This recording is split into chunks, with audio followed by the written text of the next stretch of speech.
I now invite Sri M. Liju, Minister Designate, to take the oath of office and oath of secrecy. M. Liju ആണ് അടുത്തതായി സത്യപ്രതിജ്ഞ ചെയ്യാൻ വരുന്നത്. 3 തുടർ പരാജയങ്ങളാണ്.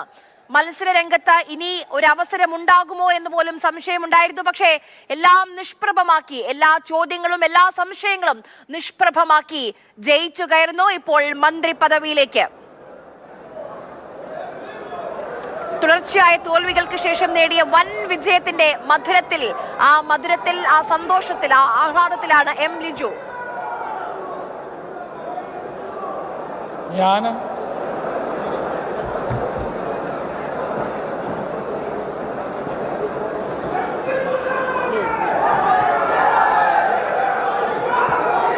M Liju എന്ന ഞാൻ നിയമം വഴി സ്ഥാപിതമായ ഭാരതത്തിൻ്റെ ഭരണഘടനയോട് നിർവ്യാജമായ വിശ്വസ്തതയും കൂറും പുലർത്തുമെന്നും ഞാൻ ഭാരതത്തിൻ്റെ പരമാധികാരവും അഖണ്ഡതയും നിലനിർത്തുമെന്നും ഞാൻ കേരള സംസ്ഥാനത്തെ ഒരു മന്ത്രി എന്ന നിലയിലുള്ള എൻ്റെ കർത്തവ്യങ്ങൾ വിശ്വസ്തയോടും മനസാക്ഷിയെ മുൻനിർത്തിയും നിർവഹിക്കുമെന്നും ഭരണഘടനയും നിയമവും അനുസരിച്ച് ഭീതിയോ പക്ഷപാതമോ പ്രീതിയോ വിദ്വേഷമോ കൂടാതെ എല്ലാ തരത്തിലുള്ള ജനങ്ങൾക്കും നീതി ചെയ്യുമെന്നും ദൈവത്തിൻ്റെ നാമത്തിൽ സത്യം ചെയ്യുന്നു.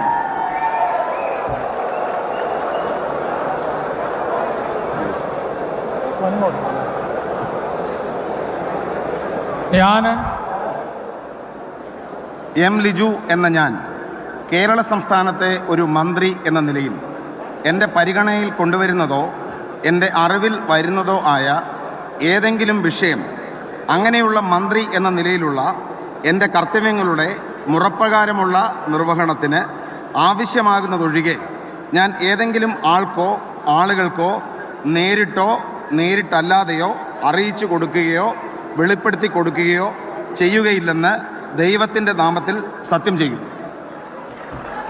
എം ലിജു, ഇതൊരു മധുരമുള്ള നിമിഷമാണ്. എം ലിജുവിനെ സംബന്ധിച്ച്, ലിജുവിനെ സ്നേഹിക്കുന്ന ആളുകൾക്ക് ഇതൊരു മധുരമുള്ള നിമിഷമാണ്. 1994 KSUവിന്റെ യൂണിറ്റ് പ്രസിഡന്റായാണ് എം ലിജു രാഷ്ട്രീയത്തിലേക്ക് ചുവടുവെക്കുന്നത്. പിന്നീട് ക്യാമ്പസുകൾ തോറും ആവേശം പടർത്തിയുള്ള KSU കാലഘട്ടമായിരുന്നു. രാഹുൽ ഗാന്ധി നടത്തിയ ടാലന്റ് ഹണ്ട് പ്രേക്ഷകർക്ക് ഓർമ്മയുണ്ടാകും. അതിലൂടെയാണ് യൂത്ത് കോൺഗ്രസിന്റെ സംസ്ഥാന അധ്യക്ഷനായി എം ലിജു എത്തുന്നത്. തുടർന്ന് ദേശീയ ജനറൽ സെക്രട്ടറി സ്ഥാനത്തേക്കും എത്തി.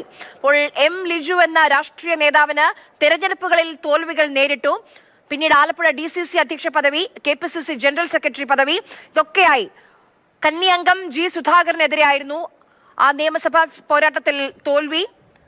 പിന്നീട് അമ്പലപ്പുഴയിൽ 2 തവണ, കായംകുളത്ത് 2 തവണ, ഇങ്ങനെയാണ് നിയമസഭാ പോരാട്ടം. എന്തായാലും ഇപ്പോൾ മന്ത്രി പദവിയിലേക്ക് എം ലിജുവിന്റെ രാഷ്ട്രീയ യാത്ര എത്തി നിൽക്കുകയാണ്.